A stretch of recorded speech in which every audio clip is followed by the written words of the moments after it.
Hey folks, thanks for watching my monologue. I'd like to encourage you to visit Guns Etc. They're strong supporters of our president and the principles our country was founded upon. Guns Etc. is 10,200 square feet, and it's a firearm lover's paradise.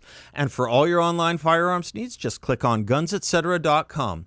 And if you like my monologues, please subscribe to our channel. Thanks. And I won't back down. Well, welcome back to the Seth Leibsohn Show. It is a delight to welcome to the show, a privilege and honor to welcome U.S. Secretary of Health and Human Services, Alex Azar, calling in from Washington, D.C. Mr. Secretary, thanks for joining us, and thanks for joining my audience. Thanks, Seth. It's great to be with you and your audience tonight. You betcha. You're a busy man, and one of the things, I have a great audience, a smart audience, and I asked them earlier to send me some questions that I would send to you. No, it's great. It's fantastic. I learned from them. First and foremost, Mr. Secretary, speaking directly to the audience here in Phoenix, what do you want them to know more than anything else this Wednesday? The most important thing I want them to know is President Trump is looking out for them. Their health is the number one thing on his mind. The role of the entire government and the whole of the American economy is focused on their health right now. And the second thing is, there are things, I know people are anxious. Yeah. I know the uncertainty bothers all of us. But there are some things that each of us can do in our lives to give us some power over our own health, power over our own future. Go to coronavirus.gov, and that's where the president put his plan of 15 days to slow the spread. Very easy recommendations for you in the home, workplace, school, community. Simple things you can do that help put you back in power. Thank you. That kind of leads to one of the questions one of my listeners asked me to ask you. Schools are closed here in Arizona, restaurants, other venues. Are these directives from the federal government or suggestions that others are taking? That's a good question. They're recommendations from the federal government, from both the White House and from the Centers for Disease Control and Prevention. But the state and local governments are the front lines of anything like this, whether it's a public health response or a hurricane.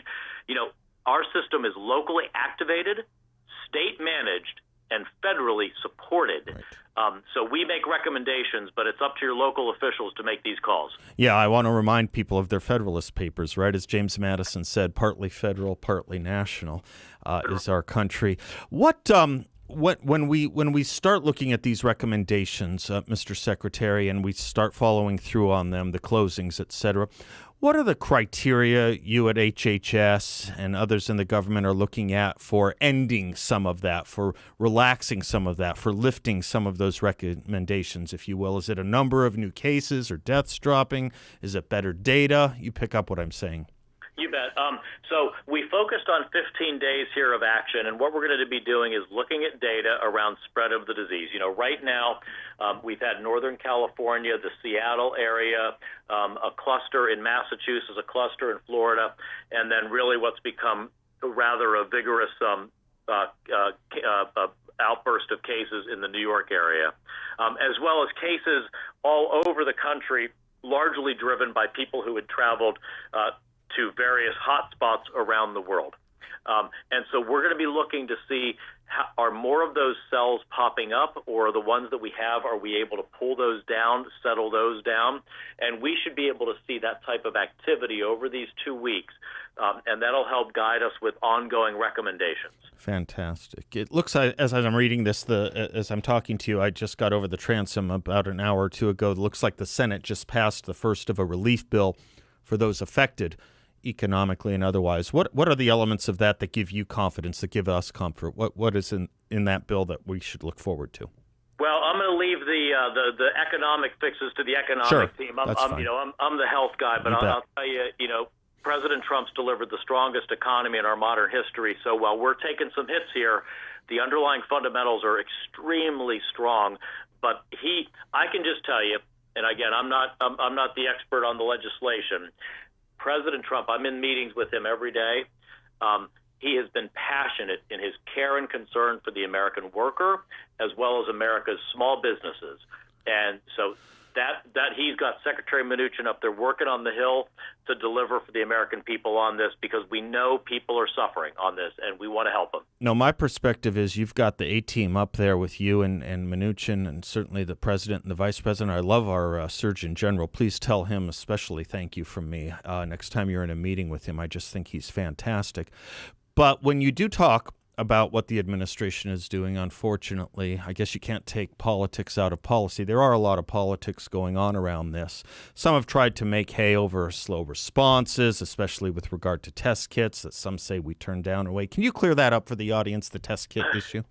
Yeah, absolutely. We've never turned down any test kits in the United States.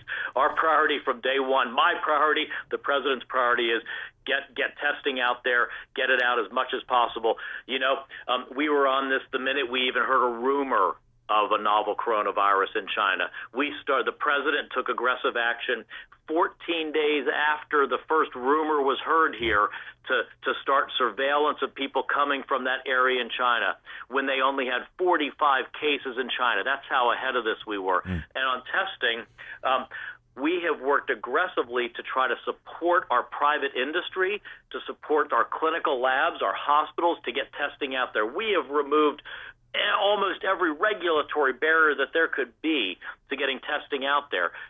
But they have to develop these tests. They got to make them. They got to promulgate them. And that takes time. And from a public perspective, we inherited a system that, in terms of the CDC and public health labs, there are 4.5 million tests out there in the public health labs. But that's not as convenient to patients and to doctors. That's usually for like a localized thing like a Zika or something, not a national pandemic. That brings up the question of another kind of test. Is there thought at HHS or elsewhere in the administration of getting acceleration of FDA testing to get countermeasures if they develop? In terms of having additional tests developed, I want to make sure I understand. Yeah. If we yes, to get other countermeasures out there, the rapidity of things that like we might speed up to get to people. Yeah. Yeah, like rapid tests, for instance. Exactly. Yes, so we actually have a group here called BARDA, which is our Biologic Advanced Research and Development Administration, and we are partnered with corporations and innovators that are working on rapid diagnostic tests, vaccines, monoclonal antibody treatments, antiviral therapies, as well as serum antibody transplants. So we are working across every possible domain, every idea that's out there in the world about what could protect people or treat people who get this. We've got massive amounts of money from Congress, and we're working to fund and partner across all of those areas. Fantastic. Mr. Secretary, if I can humbly from an audience member, and I like the gist of it, I think you will too. The president today mentioned that this was to be treated as a war. With any war, we want to hear the good news as well. They wanted to suggest upwards to you folks in Washington when you all talk about this to give us the good news as we go as well, the resolved cases, and see if we can get some of the media to help calm us with some of that too. Yes. It's funny. My wife says that all the time. Good. She's like, she always says, could you get more patients who have made it through this just fine? Because that is the reality for most of us. If we get this, it'll be a cold. It'll feel like a cold or a flu. And you know what we'll be asked to do? It's not going to be going into some isolation unit or an intensive care unit. We're going to be asked to go home. Yeah. Go home, take care of yourself, treat your symptoms, and call if you get worse.